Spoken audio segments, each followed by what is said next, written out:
Vai começar mais uma entrevista do Espiritismo BH. Esperamos que você goste.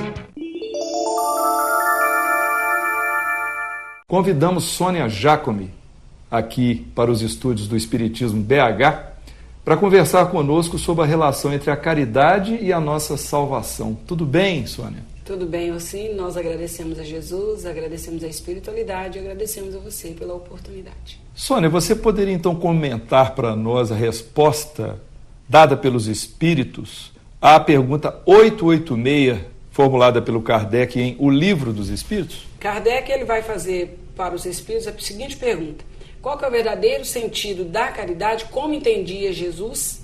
E os espíritos, ou o Espírito da Verdade, responde para Kardec da seguinte forma: benevolência para com todos, indulgência para com as imperfeições alheias e o perdão das ofensas. Né? Então, se nós pegarmos o sentido da resposta dos espíritos, trabalharmos com dedicação, a gente vai observar que ele faz uma trilogia dentro do aspecto caridade, o sentido verdadeiro da caridade. Por quê?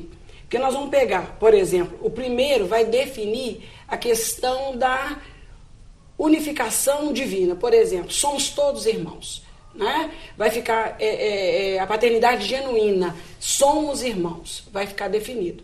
A segunda vai trabalhar para a gente como lidarmos uns com os outros, fazer aquela mesma medida. Nós recordamos dentro do próprio Evangelho de Jesus, em Lucas capítulo 6, versículo 38, quando a espiritualidade quando Jesus comenta com os espíritos o seguinte: dai de graça o que recebeste de graça. E ele fala: dai medida recalcada, sacudida e bem medida. Porque com a mesma medida que medires os outros, nos medirão a vós também. Então nos coloca no nível de igualdade uns com os outros. E o terceiro é o perdão. Por que o perdão? Porque independente de nós entendermos ou não se estamos numa reencarnação necessitando dele, o próprio fato de estarmos encarnados já define isso. Né? A reencarnação ela é uma proposta de aferição de valores. E se eu estou encarnado, mesmo que eu não me sinta comprometido com o perdão, eu estou nele, pelo fato de estar encarnado. A gente lembra, por exemplo, Zaqueu. Zaqueu, quando ele vai a Jesus, ele fala com o mestre: mestre, se eu defraudei alguém em alguma coisa, eu restituo. Quer dizer, ele não tinha aquela visão ampla, aquela visão correta, se as atitudes deles estavam ali construindo algum aspecto negativo para ele. Ele fala sim. Então Jesus vai, conversa com Zaqueu e ele percebe que ele estava realmente infringindo leis. E a partir daí ele restitui. Mas é um si, né? E o que nós vamos entender quando fala da questão dessa trilogia? Porque o carro-chefe da trilogia é a humildade. Nós necessitamos da humildade para fazer essa complementação do verdadeiro sentido da caridade colocada por Jesus. E dentro desse aspecto é que nós vamos entender a questão da pesca maravilhosa. Porque o que é a caridade? Jesus trabalha a caridade no aspecto moral. Antes do exercício moral, nós temos muita dificuldade de exercer a caridade física. Então Jesus levanta a questão moral, que é indulgência, benevolência e perdão, são início da caridade moral, para depois nós atuarmos na caridade física. Quando você tem a moral, é mais fácil você exercer a questão física. A gente vê isso, por exemplo, na multiplicação dos pães. Jesus estava ensinando a multidão. Quando Pedro ele faz uma observação, já era alta hora, o pessoal estava com fome, e Pedro chama Jesus em particular e fala com ele: mestre, não convém que a gente dispense a multidão, numa linguagem nossa atual, né, que eles vá para casa, almoce e depois volte, né? E Jesus, percebendo que Pedro estava com uma ação caridosa, mas que fugia à caridade na sua essência, porque dispensar aquele pessoal de uma certa forma os inibiria da volta, então o que Jesus faz? Jesus olha para Pedro e fala: o que você tem? E Pedro vai e fala para Jesus: mestre, eu tenho 5 pães e 2 peixes. Jesus pega o que Pedro tinha, que é essa caridade de cunho moral antes da física, e multiplica em benefício da multidão. Então, a humildade, partindo do momento em que você tira de você mesmo, né, algo que você tem para fazer a doação, essa é a caridade vigente, essa é a visão de Jesus. Primeiro a caridade moral, que é aquela que você trabalha alguma coisa de dentro de você, e depois você parte para o aspecto físico. Porque o aspecto físico ele é transitório, eu pego algo de você e dou. Né? E a caridade moral é aquela que você faz de você mesmo, você tira de você. Sônia, às vezes a gente ouve dizer o seguinte, que em mundos evoluídos não há o que chamamos caridade, mas apenas o dever. Você poderia comentar isso, por favor? Interessante, sabe por quê? Porque na Revista Espírita de 1858, a espiritualidade vai fazer um comentário a esse respeito, nos posicionando quanto aos mundos evoluídos. A ação dos espíritos neste mundo evoluído. Por quê? A gente tem tinha a Terra como centro das atenções, né? Centro do universo. A ciência, a tecnologia, acordou o espírito para novas realidades. A gente hoje sabe que não somos o centro das atenções. Existem outros mundos e, consequentemente, mundos habitados. Víamos a reencarnação, que é um processo muito ligado a essa questão evolutiva, como pagamento de dívidas. Também dentro do estudo da sistemática espírita, a gente sabe que hoje não é assim. A reencarnação, ela tem um objetivo máximo, que é a evolução do espírito. Aferimos, é claro. Mas a tendência é o espírito evoluir em cima desse aspecto. Em mundos mais evoluídos, as almas já se integram de maneira em que uma percebe a outra. Porque lá eles vão falar de Júpiter. E nesse comentário acerca desse mundo evoluído, ele comenta lá que os espíritos se entendem entre si, eles se compreendem. Então a necessidade de um é a necessidade de outro. O dever, a ação caridosa aí é um dever por quê? Porque a visão total desse conjunto de espírito, dessa pleiade de espírito, já não é entre si, é em favor de outros. São espíritos que devotam, trabalham pelo universo, trabalham à vontade do Pai. Então eles trabalham para mundos menos felizes. O que eles doam pelo que eles fazem, né? São espíritos que trabalham pelo bem da humanidade, fazem a vontade do Pai. E quando se faz a vontade do Pai, é automático que você faz com entusiasmo, que você faz com prazer. Então deixa de ser uma obrigação, né? Deixa de ser uma ação dependente para ser uma coisa espontânea, uma questão de você ter mesmo um compromisso com alguém. Nós recebemos um espírito na Terra com esse perfil, que foi o centurião de Cafarnaum. Né? Ele encontra com Jesus, o soldado dele doente, e ele vira para Jesus e fala: mestre, o meu soldado está doente, eu queria que o senhor pudesse atendê-lo. E Jesus falou: vou passar na tua casa. Ele fala: de jeito nenhum, o senhor fala daqui, eu entendo a sua responsabilidade com o semelhante, tanto quanto eu, que tenho 100 soldados, também tenho responsabilidade com estes mesmos homens. Fala daqui, meu soldado recebe. Quer dizer, olha a diferença da caridade em que você se sente comprometido com ela ali a nível de responsabilidade universal, e a caridade feita pelo hábito de fazer mesmo, por responsabilidades outras, né? Porque você está angariando o céu com esta caridade totalmente diferente. Os espíritos mais evoluídos fazem isso, se comprometem conosco. Entre eles, você não vai ver essa necessidade, porque estão todos no mesmo patamar evolutivo. No final do Evangelho de Mateus, lá pelo capítulo 25, mais precisamente, nós encontramos a seguinte expressão: em verdade vos digo, todas as vezes que isto fizestes a um destes mais pequeninos dos meus irmãos, foi a mim mesmo que o fizestes. Palavras de Jesus. Gostaríamos que você também comentasse esse trecho. Existe um compromisso muito grande, pouco entendimento de irmandade entre nós, certo? Eu ainda não entendo a humanidade como meu irmão legítimo, filho de Deus. Eu ainda não tenho esse compromisso. E Jesus sabe disso. Então, fazer o bem para o semelhante me inibe em certas ocasiões, porque eu estou sempre esperando que aquele bem resulte numa resposta, que tenha um retorno. Algum tipo de recompensa. Algum tipo de recompensa. Quando é com Jesus é diferente. Eu confio em Jesus. E como Jesus conhece as minhas fragilidades, ele faz essa proposta, que faça para ele, que é como se você estivesse fazendo para mim. É uma negociação emocional onde eu faço porque eu sei que Jesus tem uma visão consciente do bem que eu faço. Se isso não acontece comigo, com relação ao semelhante, com Jesus eu tenho certeza. Então Jesus faz essa proposta para a criatura. Faz como se você estivesse fazendo para mim. Ele ainda complementa, né? Se você visitar um preso, é como se você estivesse me visitando, se você estiver agasalhando alguém, é como se você estivesse me agasalhando, e aí eu firmo esse compromisso com Jesus, e firmando esse compromisso com Jesus, eu me sinto moralmente recompensado. Com o semelhante já não é assim. Você vê que às vezes a gente faz um bem a uma pessoa, não tem uma resposta, você se sente magoado, injuriado, né? Decepcionado por ter feito aquele bem. Mas com relação a Jesus, pela confiança que a gente já aprendeu a ter pelo Cristo, a gente faz como se estivesse fazendo a Ele. Essa colocação sua é interessante, se você me permite.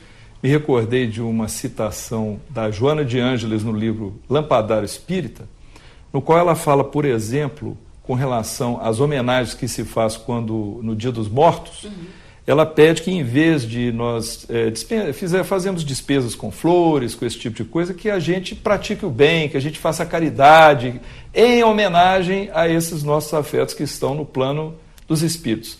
Você acha que isso também tem algum valor nesse contexto que você acabou de explicar? Com certeza. Porque você vê que a gente usa subterfúgios, né? Usa recursos externos para exprssar um sentimento.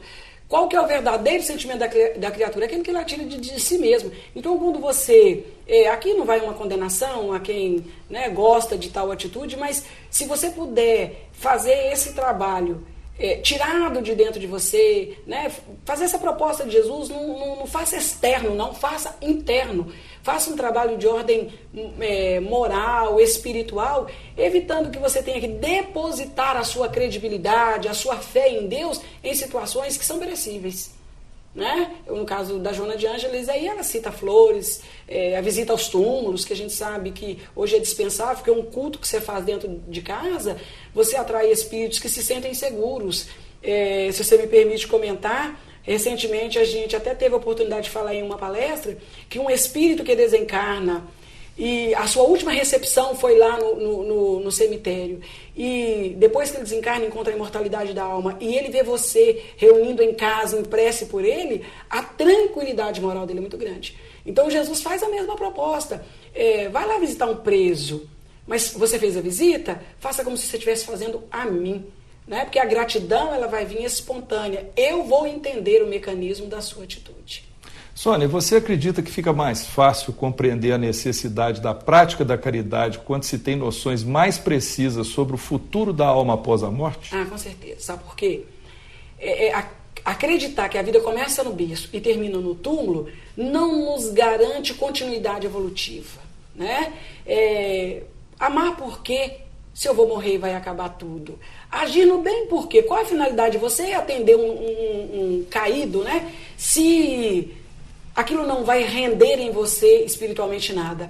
Então, quando você conhece a imortalidade da alma, a sequência da vida espiritual, da vida física no espiritual, você se sente comprometido mesmo ali com a evolução, sabendo que você vai reencontrar pessoas que você agiu bem, pessoas que você muitas vezes até nem agiu por falta da caridade, que você vai ter que refazer determinados conceitos, é muito mais gratificante. Eu me lembrei de Dr. Bezerra de Menezes. A questão da imortalidade da alma e do bem praticado é muito interessante. O Dr. Bezerra de Menezes passava com a sua equipe num atendimento, está no Irmão X comentando, num atendimento à Terra. Quando eles visualizam uma certa distância, uma casinha e uma luminosidade muito curta, muito pouca. E uma das tarefeiras, junto com o Dr. Bezerra de Menezes, pergunta: Senhor, por que aqui, né, num ambiente tão isolado, uma única casa com tão pouca luminosidade? E o Dr. Bezerra de Menezes vai fazer um comentário acerca dessa caridade. Ele diz o seguinte: olha, esse irmão ele é arredio, é um espírito que, enquanto na Terra, transgrediu muito, portou muitas dificuldades, reagiu muito contra o bem, mas ele fez a doação de um pão. E todas as vezes que a pessoa que recebeu esse pão recorda ou se alimenta, ela ora em favor desse companheiro. E a coisa é tão grande que ele vai fazer o quê? Esse espírito precisa reencarnar. E ele só vai reencarnar pelos braços desta mulher que está na Terra agradecendo os benefícios provocados por essa criatura, quando ele agiu pelo bem. Então é para você ver a importância da continuidade da vida, do bem praticado, né? A ação deste companheiro resultou num processo terapêutico pós-morte. Então é muito interessante, sim. Sônia, nós temos na primeira carta de Paulo aos Coríntios uma abordagem muito bonita sobre a caridade. O que você poderia nos dizer sobre isso? Paulo, ele fala assim, ainda que eu falasse a linguagem dos anjos e dos homens, né, não tivesse caridade, seria como o sino que soa, ainda que eu tivesse uma língua profética, ainda que eu tivesse ciência, né, e a gente pode analisar isso até em tópicos, porque enquanto a gente se preparava para estar com vocês, a gente ficou analisando mesmo a questão da carta de Paulo. Porque, por exemplo, o que é falar a língua dos homens? É falar a língua da razão, a gente sabe disso.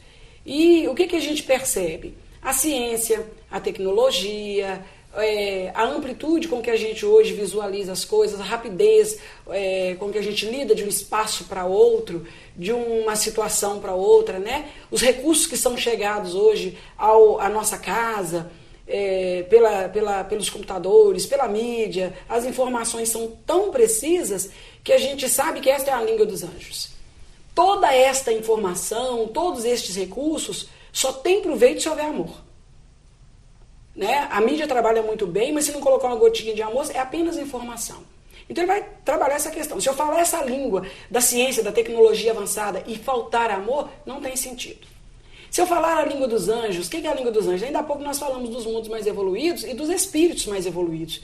Então são aqueles espíritos que trabalham pelo bem, que fazem o bem espontaneamente, que se sentem comprometidos com Deus junto ao cosmo, mas precisa ter amor igualmente. Não é só atender à lei, é preciso alicerciar a lei junto com a questão afetiva, sentimental. É o amor que ele coloca.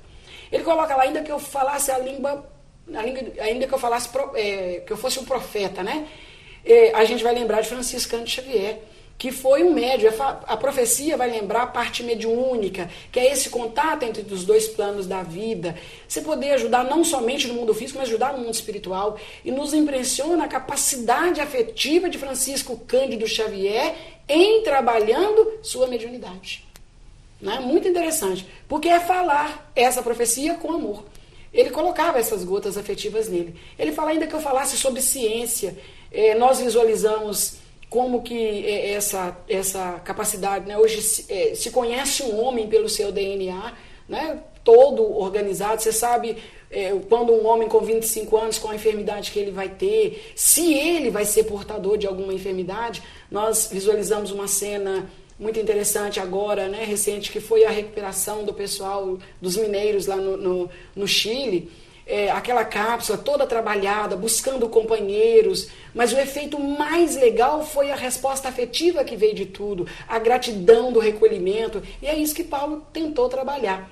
E Paulo vai lembrar uma coisa muito interessante, que a questão da caridade trabalhada, embasada num sentimento único, porque ela tem um perfil, a caridade ela tem um perfil. Você vê que ele fala também que a caridade não pode ser sem fé. Ainda que eu tivesse fé e não tivesse caridade, também não adiantaria. E a gente vai entender, por exemplo, o que é fé? Né? Kardec fala que fé sem obra ela é morta em si mesmo. E a gente acrescenta junto com Kardec que é obra e conhecimento. Nós podemos acreditar, mas acreditar, quem acredita hoje desacredita amanhã. Então, junto à crença, você precisa alicerciar a sabedoria. Nós olhamos um outdoor e falamos assim, não vou ler, já li. Por que a gente faz isso? Porque nós sabemos. Quem sabe não tem como expulsar estes valores. E aí a gente vai lembrar, por exemplo, de João. João, no capítulo 8, versículo 44, ele faz um comentário muito interessante que Jesus estava conversando com os judeus. E, de repente, um chega perto de Jesus e fala assim, quem te autoriza a falar em nome de Deus? Ele fala, aqui nós falamos pelo Deus de Abraão. Então, Jesus fala assim, olha, se vocês conhecessem Abraão, lembrando a questão da fé, né? Se vocês conhecessem verdadeiro Abraão, vocês saberiam o que eu estou falando, porque antes de Abraão eu sou. E eu falo do que eu ouvi junto ao meu pai, essa é a sabedoria. E eles falam, e Jesus fala com ele, olha, vocês têm por pai o diabo, ele é pai da mentira, ele é enganador. Quer dizer, quando você apenas acredita sem sabedoria, a sua tendência é perder o foco da caridade. E por que a caridade necessita tanto desse amor? Porque a caridade, ela tem uma seriedade, ela tem um linhame que é uma conexão com a eternidade. Paulo vai fazer observações que são fantásticas, porque ele fala assim, a caridade, ela é sofredora. E por que a caridade é sofredora? Dá para nós imaginarmos, nós que realizamos atividades públicas, né? Às vezes nós saímos distribuindo pão, por exemplo, tivemos uma experiência agora na época do frio, e 60, 120 minutos que você dispensa a um destes necessitados, que vive debaixo dessa intempérie, para ele é um costume, mas para nós é um sofrimento. A gente vai retornar ao nosso conforto depois, mas aquele período que você sai te exige coisas que muitas vezes você ainda está desenvolvendo naturalmente. Então ele fala que a caridade ela é sofredora porque ela vai te exigir alguma coisa no sentido de você fazer com que ela se torne automática, um exercício comum.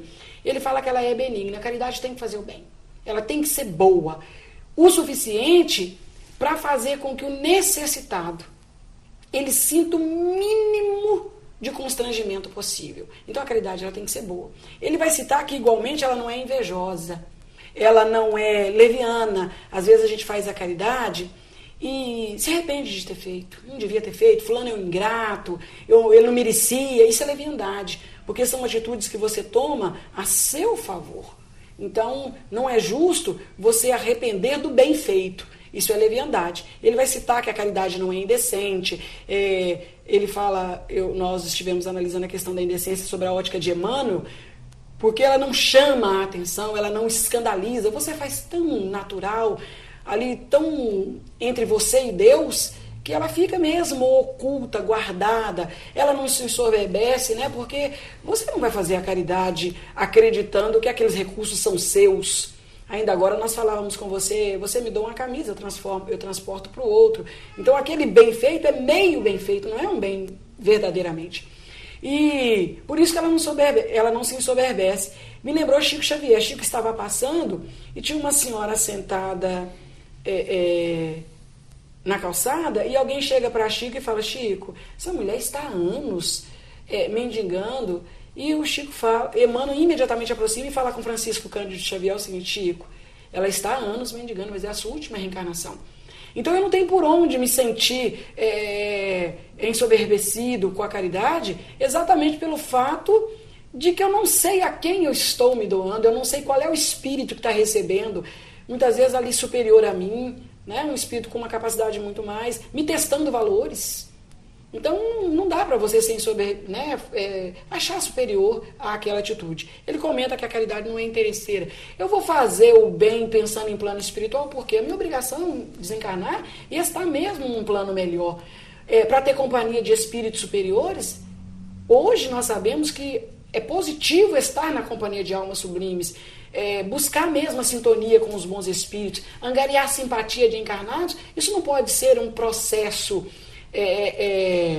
provocado, tem que ser uma coisa natural. Eu preciso conquistar a sua simpatia, como preciso conquistar a simpatia de todas as criaturas, até para eu poder compreender o sentimento real da caridade, o sentimento real da irmandade, entender a genuidade paterna de Deus, né? Ele fala que ela não se irrita, que a caridade não se irrita. E é muito interessante porque é muito comum você fazer o bem e não vir uma resposta como você esperava e isso te irritar, te magoar, te ferir. Então a caridade não tem esse processo, né? Ela não suspeita mal. Você vai fazer uma doação e você pensa, não vou doar porque fulano vai beber com esse dinheiro, fulano vai utilizar mal. Você faz uma doação na casa espírita, aí a pessoa aparece lá com um carro novo, você vai suspeitar que, vou parar de doar porque aquela pessoa está usando mal. A caridade não tem esse aspecto. Você doa porque doa, você doa porque tem. Nós nos lembramos do óbolo da viúva. Jesus assentou junto ao gasofilácio e ficava observando as pessoas fazerem as suas doações, né? E o pessoal chegava, a forma como colocava as moedas provocava um alarido, um tumulto muito grande, e aquilo acabava por irritar pessoas que cada um vinham com mais e provocava mais e fazia mais barulho. E Jesus observa que vem uma mulher muito calma, muito tranquila e deposita com muita sabedoria uma moeda. sem provocar som, sem provocar irritação nos demais. Então Jesus fala, esta doou verdadeiramente. Então a caridade, ela não se irrita, não suspeita mal. Tudo sofre, tudo crê, tudo suporta, né? Tudo espera, porque a caridade é paciente. Imagina o próprio Cristo, né? Espera pacientemente, depois de 2000 anos, que eu consiga entender o significado da mensagem trazida. Outros já foram, o Criador está esperando que eu, que você, que outros façam o mesmo trajeto. Então esse é o papel da caridade. Sônia, para muitos cristãos, Jesus tem um papel de salvador. Ele se sacrificou para nos salvar dos nossos erros, dos nossos pecados. Então nós ficamos até numa posição muito confortável, né? Que ele vai para o sofrimento e a gente tem um salvador. Mas o Kardec, ele criou um lema diferente. Ele diz que fora da caridade não há salvação. É um princípio bem diferente desse outro que eu disse, não é mesmo? Com certeza. E a gente vê isso na parábola do bom samaritano. Está muito explícito a questão da salvação vinculada à caridade na parábola do bom samaritano. E o bom samaritano, ele vai acordar a gente para uma realidade muito endereçada ao reencontro com Deus. João Batista, quando ele esteve na terra, ele percebeu que o que desviava a criatura era o sentido verdadeiro do bem. Então ele tinha uma tarefa específica que era endireitar almas, endireitar veredas para que as criaturas pudessem se reencontrar ou reencontrar o endereço de Deus. Na parábola do bom samaritano, a gente vai entender que ele cria 8 passos básicos para você entender a ação no bem e essa busca pela salvação. A primeira é mover-se de íntima compaixão. Para você buscar a salvação, você precisa fazer a caridade movida de compaixão. O que é mover-se de compaixão? É fazer o bem com paixão. Pelo gosto de fazer. Gostar de atender o necessitado. Fazer com prazer. Ele cria um segundo passo, que é o bem atar as feridas. Já que eu fiz o bem com paixão, pelo gosto de fazer, eu vou atar as feridas. Porque esse foi o trabalho do bom samaritano. Desce um levita, desce um sacerdote, passam naturalmente descomprometidos com aquele espírito. O samaritano vem, passa, e quando ele vem, ele move-se de compaixão, né? Relembrando a parábola, ele move de compaixão, desce, faz o trabalho com gosto, sem pressa, e depois ele vem e ata as feridas. Vamos dar nome a essas feridas. Às vezes nós encontramos com criaturas com grandes feridas. Uma mãe que tem um filho envolvido com droga, é uma mãe que tem uma ferida grande. O próprio filho envolvido na droga é uma grande ferida. A prostituição, uma mãe que vê sua filha envolvida na prostituição é uma ferida. E outras situações que identificam essa chaga na alma. E a nossa função é, depois de atender com gosto, com amor, atar as feridas. Fazer com que, dar alívio, né? Fazer com que aquilo doa o mínimo possível. Uma vez que, conforme a gente leu no livro Por que Adoecemos, ele fala que toda doença física procede da alma. Então a gente sabe que são feridas da alma. Então é preciso atá-las. E como nós vamos atar as feridas das criaturas? Criar esse alívio, criar o atendimento propício, ter tempo para atender aquela alma. E ele cria um terceiro passo. Nesse terceiro passo, ele fala que além de atar as feridas, deitar medicação, que é o azeite e o vinho. Você vê que o samaritano era uma criatura tão prevenida com relação à própria salvação, e a gente vê que era alguém que conhecia o trajeto, sabia como chegar no seu objetivo, porque a caridade é para levar a criatura em algum objetivo, que é o encontro com Deus. É essa salvação que o Espírito espera.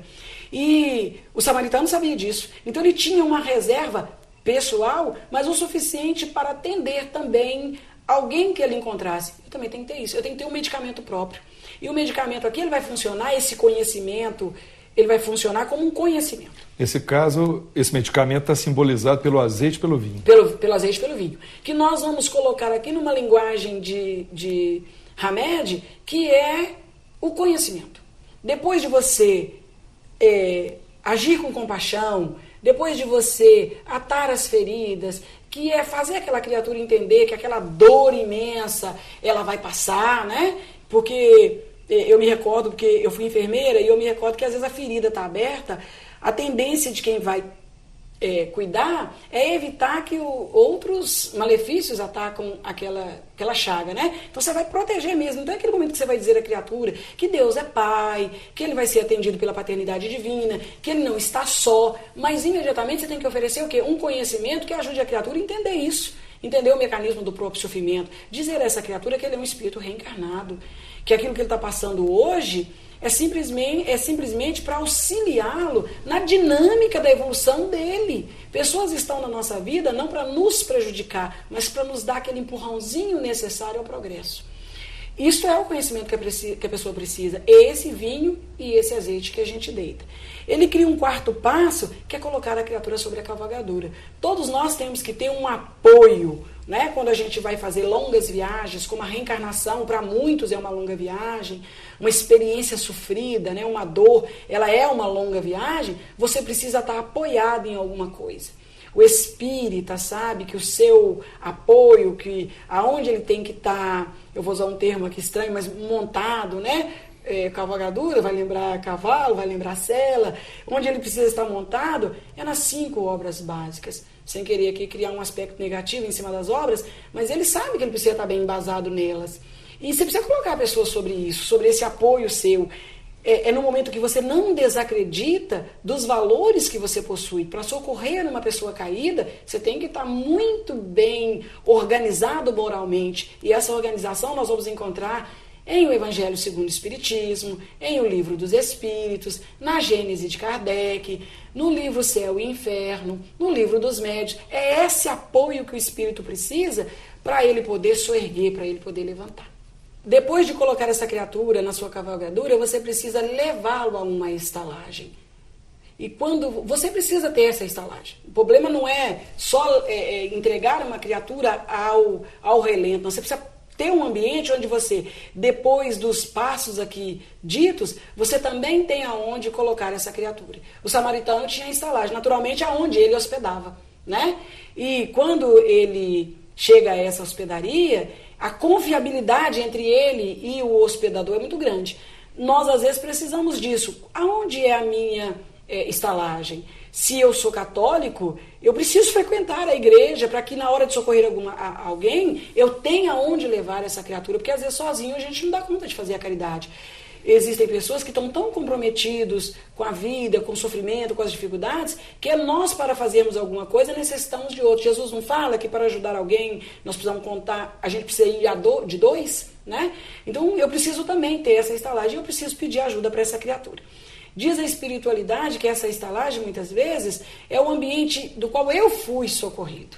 Então, se eu fui socorrido, eu passei a ter confiança. Se eu sou evangélico, é no meu templo, onde eu me situo. Se eu sou espírita, é no centro espírita. E lá no centro espírita, eu vou ter recursos para socorrer essa criatura. É a minha estalagem.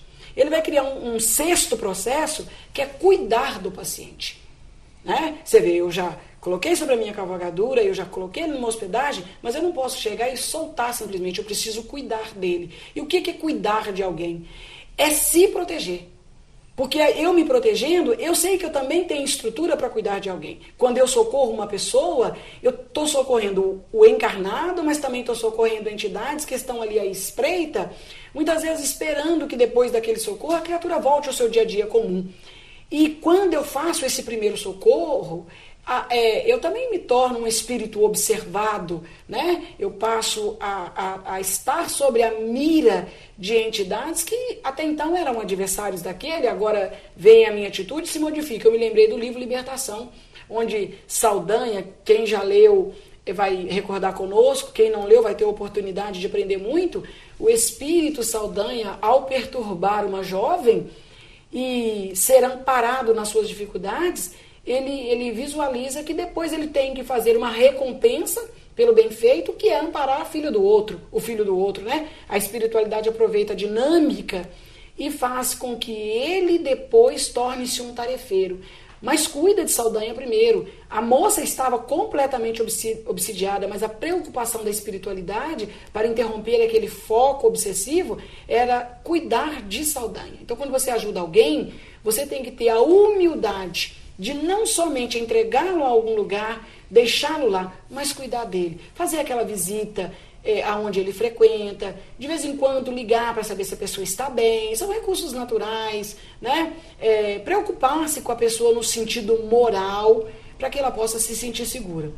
O sétimo passo é pagar o hospedeiro. O samaritano vai lá e paga o hospedeiro. Nós não temos o direito de fazer o bem acreditando que eu posso colocar alguém nas suas costas. O bem, ele tem uma resposta para quem faz. Então, quando eu faço o bem, aquele bem feito, ele vem todo em minha direção. Então, a minha obrigação é, se eu precisar colocar alguém sobre a sua responsabilidade, que eu te indenize moralmente por isso. Então, o samaritano vai lá e paga. Paga o hospedeiro. O que é pagar o hospedeiro? Eu me lembrei de Francisco Cândido Xavier. Uma época, Francisco comentou na União Espírita Mineira, isso já há bastante tempo, né? Que ele tinha o hábito de orar pelos médiuns. Por que ele tinha o hábito de orar pelos médiuns? Porque muitas vezes a gente pega uma pessoa com conflitos, com sofrimentos muito grandes e colocamos a responsabilidade de outra e a gente nunca mais lembra daquela pessoa, daquela casa espírita que acolheu, daquela hospedaria, né? Se a gente pudesse dizer assim. E é de nossa responsabilidade, muitas vezes, lembrar que pagamento que você efetua, que pagamento que nós estamos falando. Você poder lembrar da criatura, orar por ela, ou Senhor, levei uma pessoa necessitada, está sendo atendida em tal casa espírita, assim. É claro que tem médios agora precisando, vou orar por esses médios, né? Que estão ali trabalhando por uma tarefa que foi eu que levei. Essa é o pagamento que a gente faz em favor. E se dedicar também para que amanhã ou depois eu possa fazer o mesmo trabalho, né? Hoje eu levo alguém e ponho numa casa espírita para ser atendido. Amanhã eu me candidato a atender semelhante àqueles outros que eu fiz. Essas são formas de efetuar os pagamentos, né, de origem moral. O 8º passo é retornar para ver aquele paciente. Ele fala, olha, se porventura a dívida for maior, né, o desgaste com esse caído que eu trouxe a essa hospedaria, estou falando uma linguagem nossa, for maior, eu volto e restituo.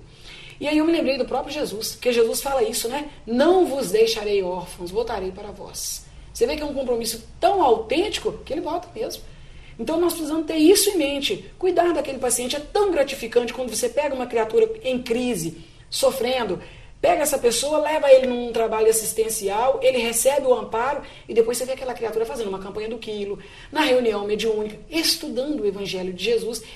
Quando você volta para ver, é gratificante porque aí você tem certeza que seu bem foi realmente bem feito. Então a gente vê na parábola todo esse aspecto. São os 8 passos que ele coloca lá.